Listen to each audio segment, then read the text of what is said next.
Halo semua, ya, apa kabar? Jumpa lagi dengan saya Erwin Spandi dari Winastocks Indonesia. Bagaimana trading hari ini nih? Hari ini seru, ya. Seru kenapa? Karena ya, as predicted ya. Tadi pagi saya ada rilis market review mengatakan bahwa IHSG berpotensi rebound di minggu ini, technical rebound.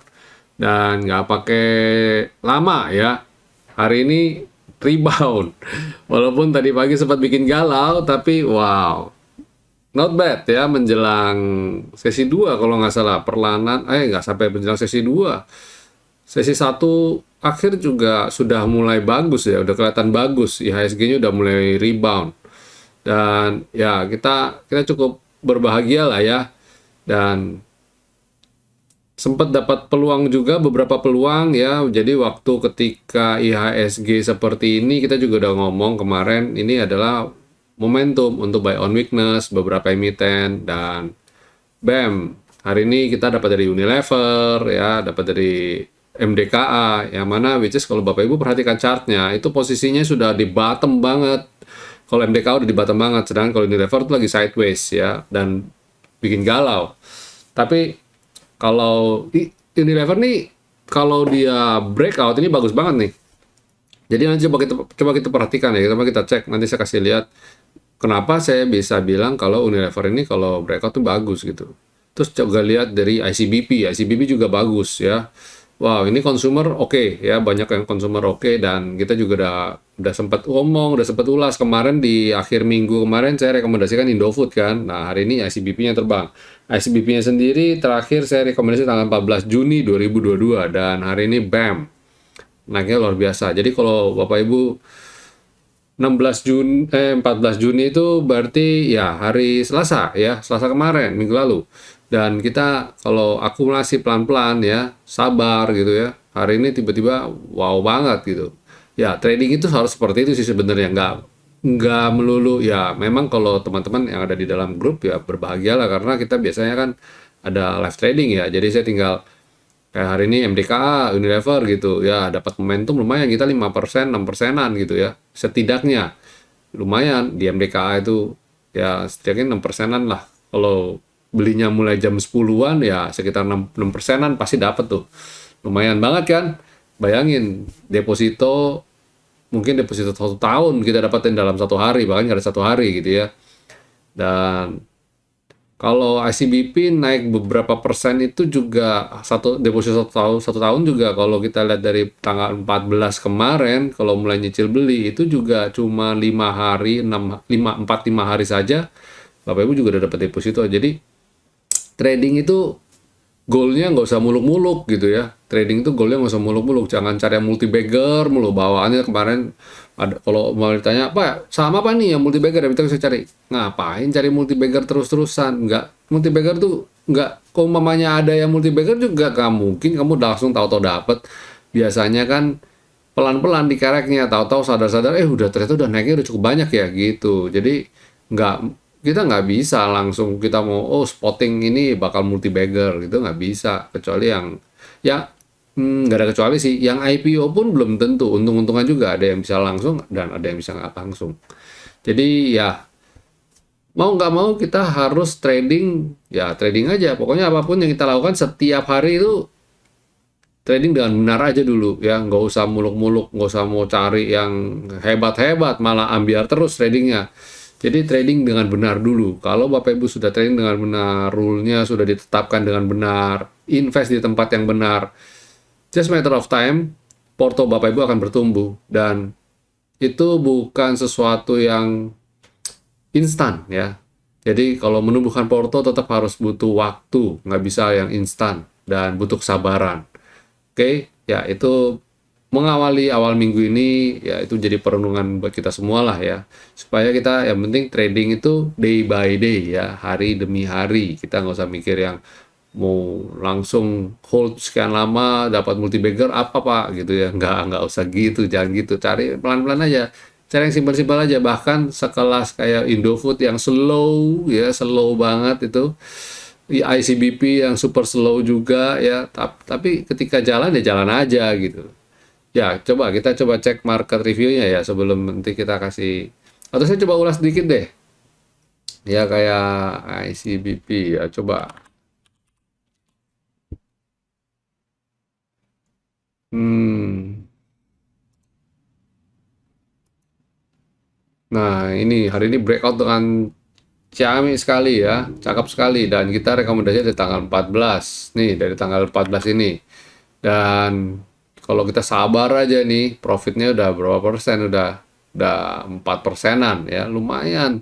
Lumayan sekali kan, udah deposito 1 tahun. Dan lihat, harus sabar, karena ini ya sabar, dia jalannya juga lihat tuh. Sideways lama, tiba-tiba bam gitu ya. Terus ada Indofood juga.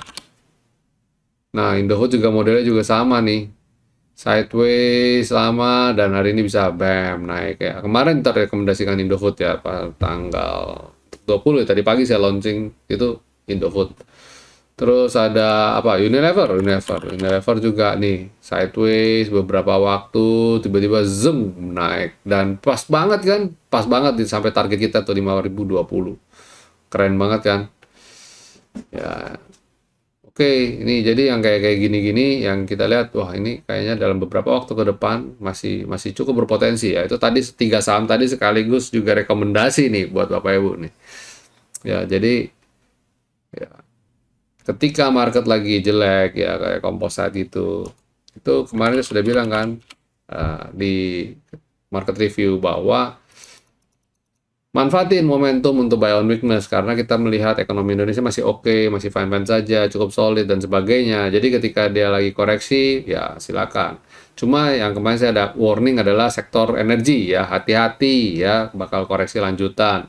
Dan bagi Bapak Ibu yang nurut ya, yang ikut rekomendasi kita, hari ini nggak galau, hari ini udah pindah switch, jadi kita udah bisa cari saham-saham lain yang berpotensi naik. Udah move on ya, nggak terus nungguin jaga lilin di saham-saham batubara gitu.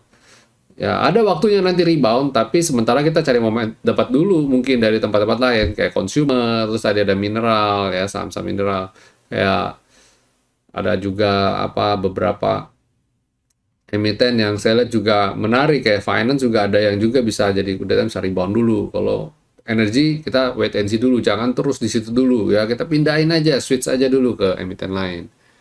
Ya ini komposit kita hari ini nih, kompositnya bagus banget ya, rebound dari level support kita 6878 dan kemarin waktu saya bikin market review yang di hari Jumat atau hari yang saya rilis di tadi pagi Senin tadi itu nggak kasih lihat chartnya ya, nggak kasih lihat ada garis-garisnya, tapi ternyata dia pas banget tuh, dia mantul dari maksudnya keturun sampai 6878 dan di rebound ya, begitu powerfulnya ya garis yang sudah kita buat nih.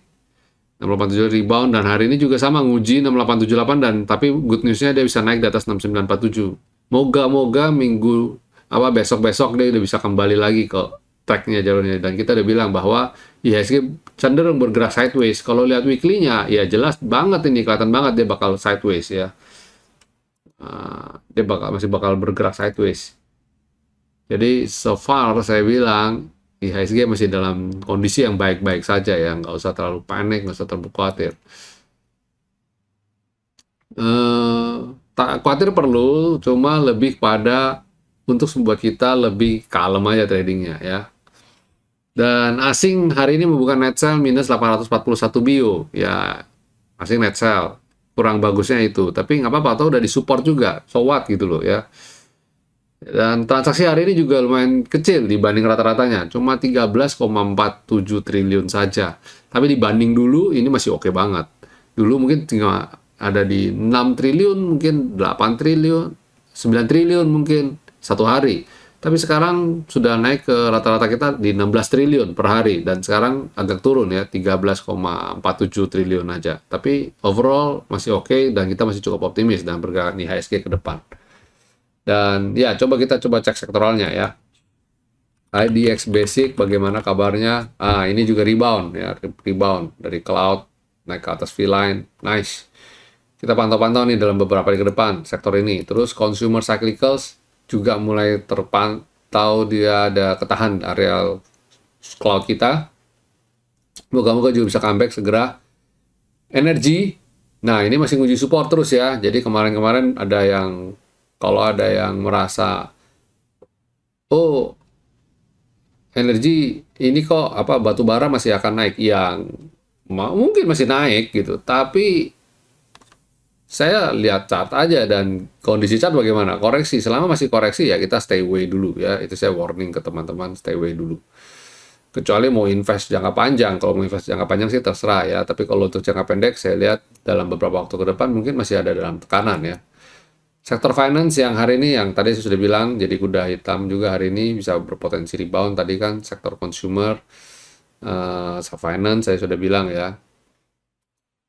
Terus sektor healthcare yang wow lanjut lagi ya. Ini menarik nih untuk dicermati. Jadi bagi teman-teman yang masih ada di sektor ini silakan hold aja. Walaupun mungkin size-nya nggak besar, tapi ya cukup happy lah ya di tengah kondisi downtrend begini masih ada yang hijau sih, oke banget. Dan sektor industri juga masih struggling ya, mencoba untuk kembali naik, tapi ya belum, dia masih berjuang di bawah. Infrastruktur masih juga berjuang di bawah ya. Terus consumer non-cyclicals, wah ini kan saya sudah bilang consumer kan, rebound dengan bagus sekali hari ini, cakep ya. Terus habis itu ada properti. Nah, properti juga masih belum oke ya. Yang kayak gini lah, kita nggak usah dilawan gitu loh ya. Jangan melawan sektor properti bakal gimana-gimana. Ya gimana-gimana pasti nanti, someday, tapi not now ya. Terus udah gitu, sektor tekno juga masih nguji support, cloud ya, masih nguji support. Dan potensi untuk rebound lagi atau naik lagi juga terbuka lebar. Terus habis itu transportasi juga nguji support. Wah, dia udah nguji support di sini nih. Kalau jebol ini goodbye dulu ya. Kalau jebol ini goodbye, tapi kalau dia rebound, wow, cakep ini. Ini lagi di support soalnya. Kita coba aja cek pantau dalam beberapa hari ke depan.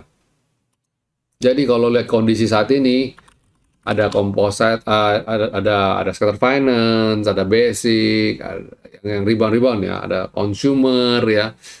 Kemungkinan besar IHSG besok masih bisa lanjut ya. Karena itu bobotnya berat-berat. Consumer, finance, dua itu di-combine itu bobotnya berat. Kemungkinan masih bisa lanjut nih. Ditambah juga sektor tekno kayaknya juga bakal jadi penopang juga. Jadi PR saya sih sebenarnya, tantangan saya IHSG harus bisa naik ke 7.000. Tapi itu saya rasa bukan sesuatu yang sulit sih. Oke, jadi so far so good. Itu IHSG kita, market review kita, dan kita akan masuk segmen berikutnya, yaitu rekomendasi. Dan sebelum masuk rekomendasi, tambahan rekomendasi buat besok, saya ajak Bapak Ibu jangan lupa untuk subscribe channel ini dan nyalakan tombol loncengnya, sehingga ketika kita upload video-video baru, kita live, Bapak Ibu dapat notifikasinya. Dan jika Bapak Ibu merasa terbantu dengan konten-konten yang kami buat, bantu kami untuk memberikan jempol dan share, supaya semakin banyak orang yang mendapatkan edukasi atau review tentang saham, bagaimana sih yang trading yang benar gitu ya. Dan yes, jika Bapak Ibu ada yang mau buka rekening juga, silakan, ada di kolom deskripsi ya. Kita bekerjasama dengan Sekuritas Henan Putirai, dan it is adalah one of the old ya, yang salah satu pembentuk IHSG ya. Legend ini Sekuritas legend ini. Jadi track recordnya jelas sekali dan tidak perlu diragukan ya. Ini udah lama sekali umurnya sudah sangat-sangat lama. Ya, salah satu yang tertua di IHSG. Di IDX maksud saya. Oke, ya. Kita masuk segmen berikutnya, yaitu rekomendasi tambahan buat Bapak Ibu semua. Tadi udah consumer sudah saya bagikan. Buat besok tambahan ada semen Gresik. Wah, ini semen Gresik juga kita udah nggak bosan-bosan nih beberapa waktu ini kita untuk bilang kumpulin ya. Ini juga udah comeback lagi, dari rebound lagi ya. Nice. Congrats yang teman-teman kita yang di member udah beli. Terus habis semen Gresik ada mungkin tambah satu Medco. Medco masih oke ya, Medco masih oke. Hari ini rebound dari selendang, kita nutup gap dan moga-moga lanjut besok. Ya, besok lanjut lagi. Kita lihat asing masih masuk terus ya. Terus habis Medco ada BMRI. Nah, ini juga oke ya. Sideways, cenderung naik. Dan kalau sektor finance, tadi saya udah kasih tahu sektor finance berpeluang besok berpeluang manggung. Dan harusnya ini juga jadi kecipratan nih, dan juga jadi salah satu penggeraknya. Oke, ya itu rekomendasi kita. Tadi di awal saya sudah sebut tiga, tambah lagi nih ya, ada 3 lagi. Moga-moga besok lanjut. Baik, Bapak Ibu, itu dulu market review, rekomendasi, serta ulasan kita. Semoga apa yang saya berikan bisa berguna bagi Bapak Ibu, dan disiplin ya. Jika sell level cut loss sudah kena, harus disiplin. Kalau mau tunggu-tunggu, ya nanti jadi investor. Tapi nggak apa-apa. Kalau kepengen jadi investor, ya jadi investor lah gitu. Nanti begitu dia rebound, kita baru top up lagi. Oke, Bapak Ibu, sampai di sini dulu. Jangan lupa bikin trading plan. Ya, stay safe, stay healthy, and God bless you all.